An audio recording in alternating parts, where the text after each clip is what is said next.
All right, let's dive right in.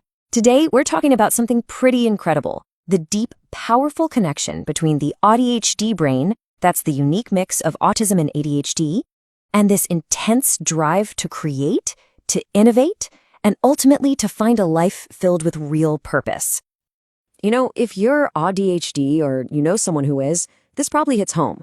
It's this feeling of an internal tug of war, right? You've got the intense, deep focus of the autistic brain on one side, and on the other, the super expansive, idea-hopping nature of the ADHD brain. It can feel like a constant battle. But here's the big idea we're exploring today. What if we've been looking at this all wrong? What if that tension, that tug of war, isn't a problem to be fixed? What if it's actually the very engine that drives incredible creativity and a profound sense of purpose? So let's pop the hood and see how this engine actually works. It all starts with a fundamentally different way of seeing and processing the world around us. And get this, it's not just a theory. The data backs it up.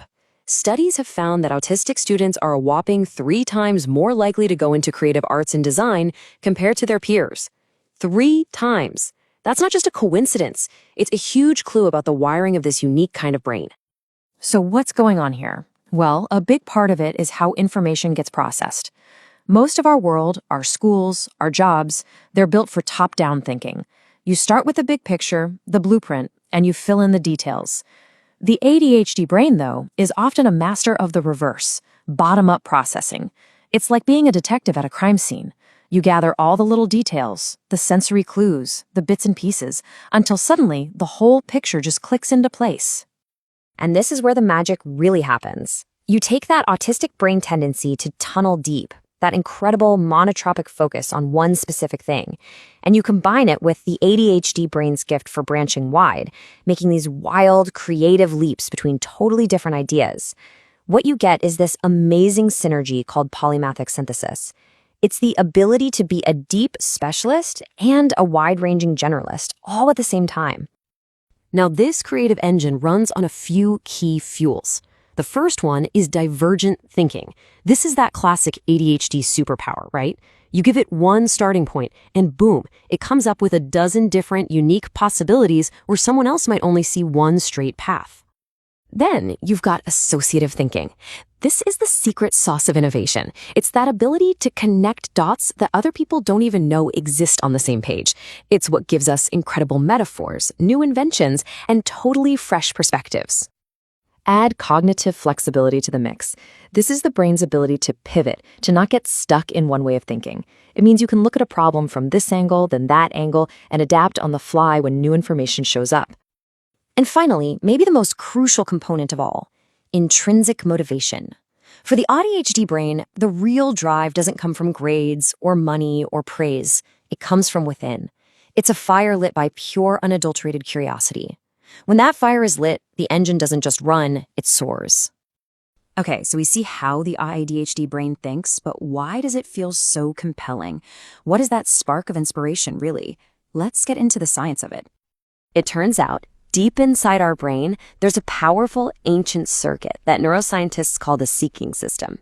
And it's not just in humans. It's a fundamental drive in all mammals that pushes us to explore, to be curious, to investigate, and to make sense of our environment. This whole system runs on dopamine, flowing through pathways in the brain. So when your curiosity gets triggered, when you stumble upon a new idea that just lights you up, that's the seeking system flooding your brain with dopamine. It creates that intense feeling of excitement and motivation. And for ADHD brains, which often have a unique relationship with dopamine, activating this system isn't just a fun bonus, it's absolutely essential for engagement and learning. And we can actually see creativity happening in the brain. It's like a beautiful dance between 2 major networks. You have the default mode network, think of it as your brain's daydreaming or idea-generating hub, and the executive control network, which is in charge of focus and figuring out if an idea is any good. When those 2 networks sync up and work together, that's when you hit that amazing state of creative flow. So this brings us to the most important part. How does this spark, this flash of neurobiological inspiration, transform into the steady, burning flame of a life filled with purpose? Well, psychologists see inspiration as a 2-step process. First, you get inspired by something. You see a piece of art, you hear a brilliant idea, you meet a role model, and you just feel this sense of awe. But that feeling is just the start. For it to really matter, it has to lead to phase 2, being inspired to do something about it, to act, to take that new possibility and bring it into the world. And that's what purpose really is, isn't it? It's when your daily actions, the things you actually do, are aligned with what you deeply value. It's what turns a job into a calling and a task into a mission. It's about contributing to something bigger than yourself. And here's where things get really profound. Inspiration isn't just about productivity, it connects us to something deeper.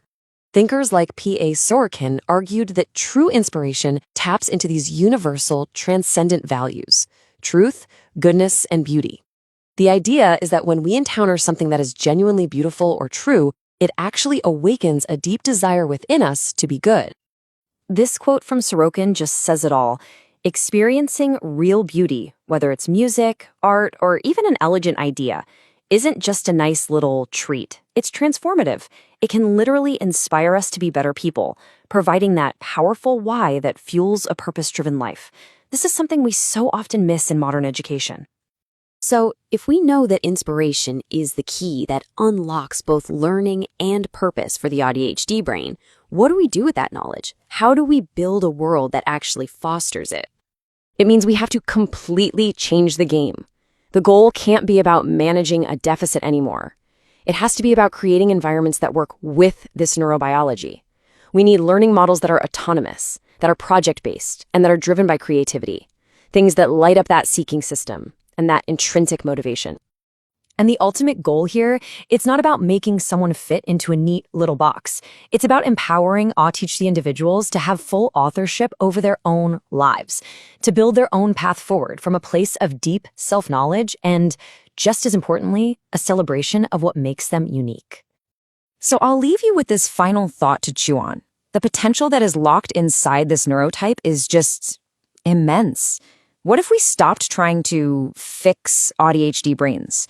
What if instead we made it our mission to inspire them? Just imagine the new ideas, the new art, the new worlds they could create.